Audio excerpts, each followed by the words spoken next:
What's wrong with my eyes? Thunder. Oh, I'm still recording. Jesus fuck. This is just between you and me. But my contacts were not working. I am blind. Hi y'all, this is Jace, she, they, and you found Jace Reads Romance, a community dedicated to empowering women about sex and sexuality through the reading of romance novels. Here's what I read from February 17th through the 23rd. This is a pretty short video, or I hope it's going to be a pretty short video because I only read 3 books, and that might seem like a lot for some of you. I get it. I usually average between 4 and 6 a week, so it was just a very slow reading week for me. If you want to get your comfy sexy on, I've got a light sweater on today. Who knew? Feeling a little free. Grab your beverage of choice and get ready to talk about these 3 books. The first book I read is I Got Abducted by Aliens and Now I'm Trapped in a Rom-Com by Kimberly Lemming. It's a short book, but it packs a punch. Can you see how many tabs I put in this book? Every single green tab is a moment that I loved. So I loved this book. It is a new series for Kimberly Lemming. It is what I believe is going to be a long series. It is an alien romance versus her romantasy, her meets mishap series. And I inhaled this book. It was so good. And look at the cover. She has just great covers, fantastic artists. Her titles are amazing. I never write them out. I actually just use an acronym for them when I'm writing. Dorothy is a grad student in biology, getting her PhD, and she's about to be attacked by a lion while out doing research on meerkats. I believe it's meerkats.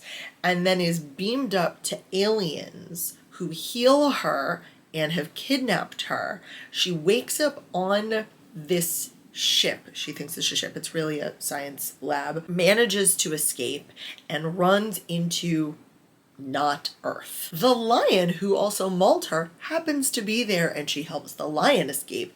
Somehow she gets coated in this weird goo where if she kisses something, the lion licks her face. She discovers this.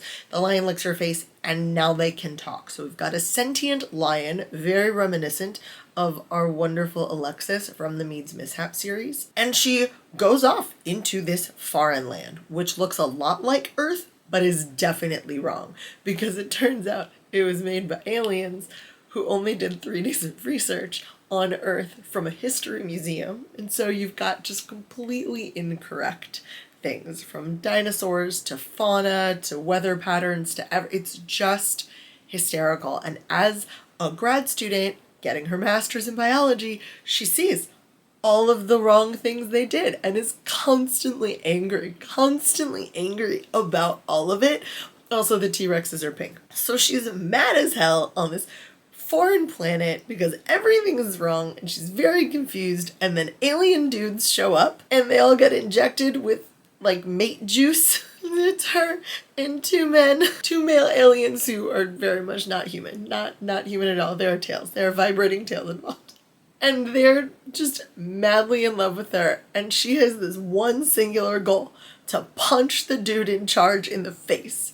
Because everything about this is wrong. Not only is she kidnapped, but everything about the world right now is wrong. The world that she's living on is wrong. And so she drags these alien men with her.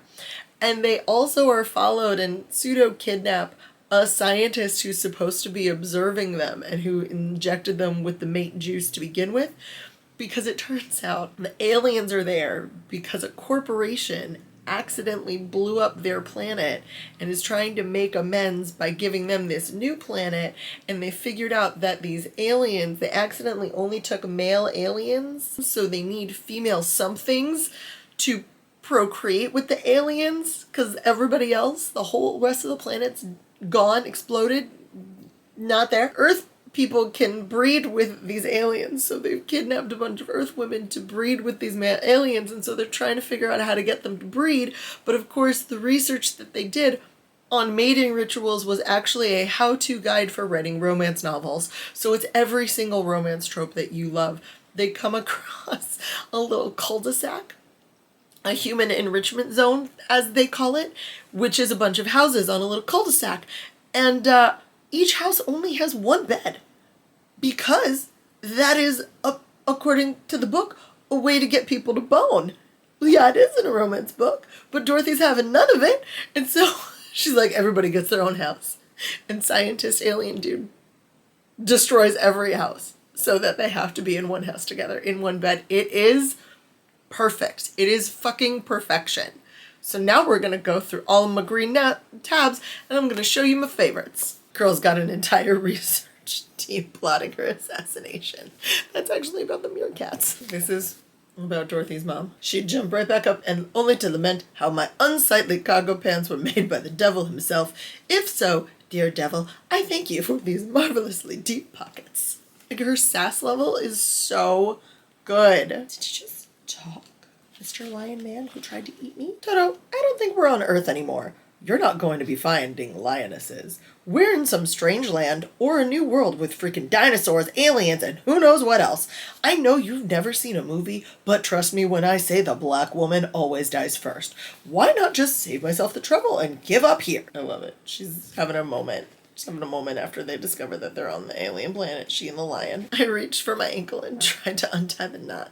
The damn thing must have been tied by this planet's most anal retentive Boy Scout. Kind of, yes. This is her being anti-capitalist, because the reason the planet blew up is a company was cutting corners. And you trusted companies to do this?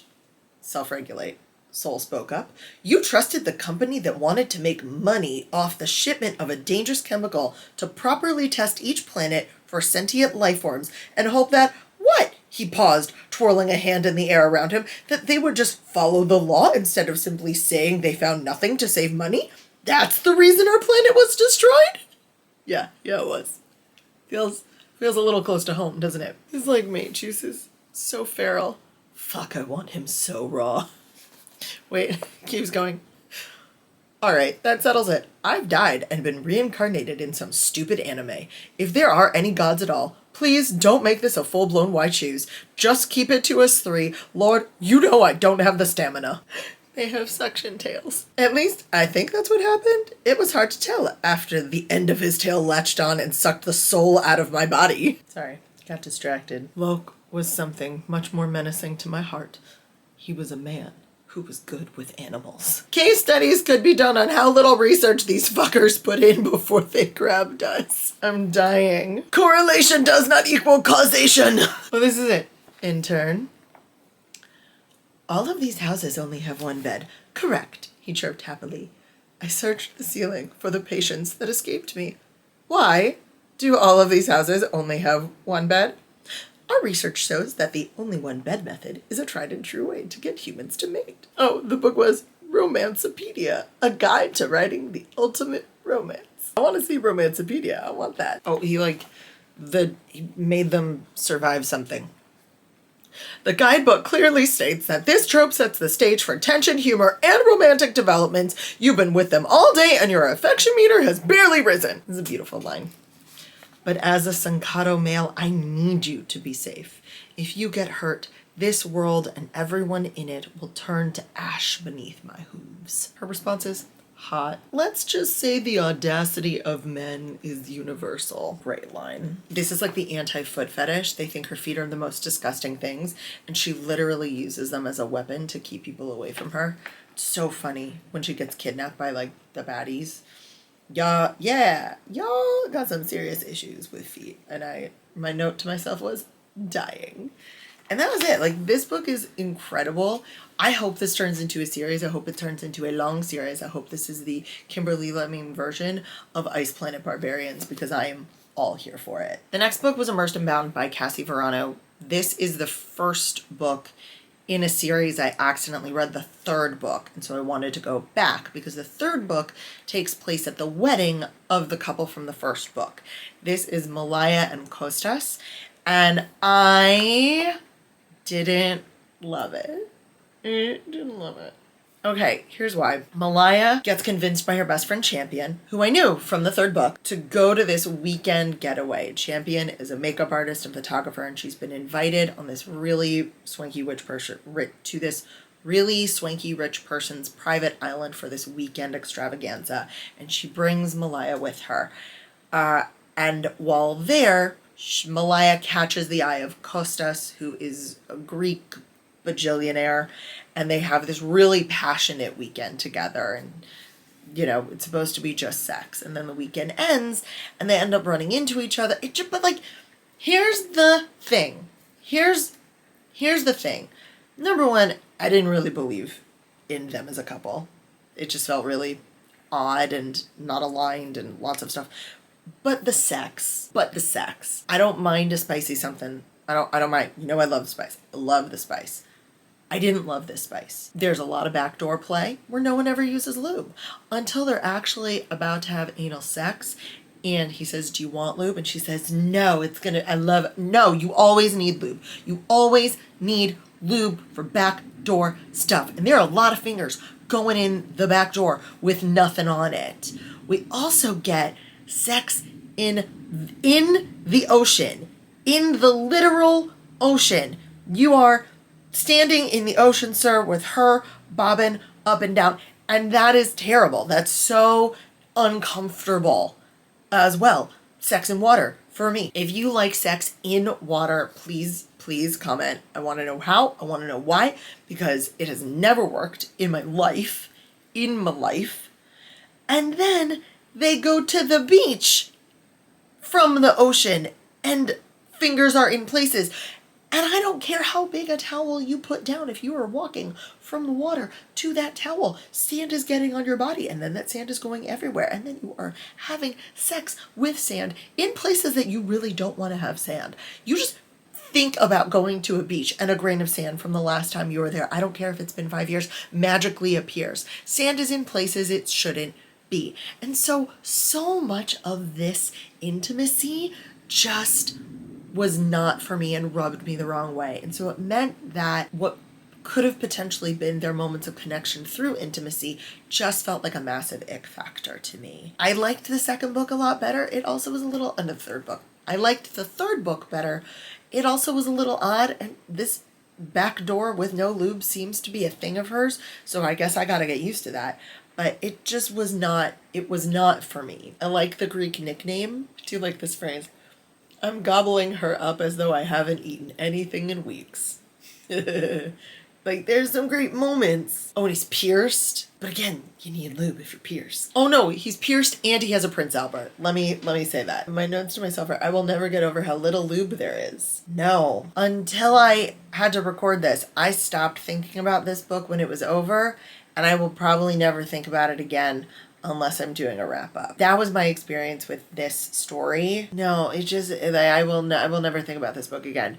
I don't think it was a bad book, but so many of the things in it were just ick factors for me that I didn't enjoy the experience of reading it, which kind of sucks, but it is what it is. The last book that I read was an audiobook that I listened to. It was Real by Kennedy Ryan, and maybe this is my fault, but because my first book by Kennedy Ryan was Before I Let Go, I was expecting peak emotional agony. I wept during Before I Let Go multiple times.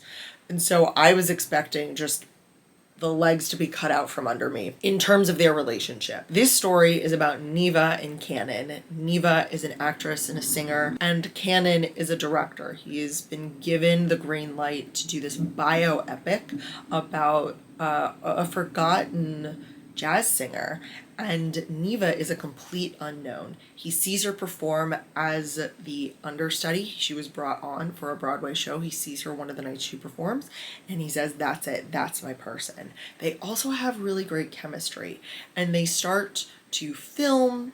Their working relationship becomes a more social relationship, but they both understand that Canon has a bad history. He dated an actress once and it went very bad, very publicly. And Neevah is a complete unknown, and she understands what will be said about her if it's known that she's dating or she starts to date the director. Even though that's not how she got the part. She did not get the part because of any romantic situation. She's incredible, but she understands that her reputation will be tarnished in a way that his still won't be. They are thrown together I like that these side characters that we have conspire to get them to see each other socially and build a connection. And they do start dating on the sly. They are together. And something that's different about this book versus Before I Let Go is the drama around Neevah and Canon doesn't come from their relationship, it comes from the outside world. The fact that he's the director and she's an actress, the fact that he's older and she's younger, that he's established and she's new. It also comes in the drama with her health. Neevah has lupus. She's already been diagnosed before the beginning of the story, but the stress of this film shoot causes her to have a terrible flare. She ends up needing critical medical care over the course of this story. And like I said, their relationship is not the drama. Their relationship is solid. The two of them make perfect sense as a couple because not just of their chemistry, and there's great chemistry, but also because of who they are and what they can be to each other and how they connect with each other. I listened to this as an audiobook. As I said, the performances were phenomenal. It was dual style, and I didn't even notice. I normally get a little annoyed with dual, especially if there's big discrepancy between how the female narrator does the male voice and how the male narrator does the female voice. But these actors were so good that I didn't even notice. I didn't think about it. We've also got a third narrator who narrates the scenes from the movie Desi Blue that are put into this story. And that third narrator didn't mind at all. It really kept the movie separate and as a good framework for what was happening in these characters' lives outside of it. I love this. This is an audiobook that I think everyone could listen to. It is passionate, it's exciting, it is heartbreaking at times. There's a lot of family stuff separately for Neevah that she has to work through. There's loss on both sides of this equation, on both sides of these relationships. And I was blown away by the performance and the story. And I was also incredibly grateful that nothing quite as dramatic or heartbreaking as Before I Let Go happened in this book. So if you were afraid of Before I Let Go, and you should be, fantastic. One of the best books I've ever read, but emotionally devastating. So if you want Kennedy Ryan, but you're afraid of Before I Let Go, I highly recommend Real as an intro point, a starting point with her, because the book is phenomenal. It's complicated. It's exciting. It will become a longer series. It's in process, but I think it's just a wonderful way to start. And if you're an audiobook person, highly recommend this audiobook. That's everything I read from February 17th through the 23rd. I hope you enjoyed listening to me rant about it. If you've read any of these books or you think you know what I should read next, put it in the comments. Until next time, this is Jace holding space for you.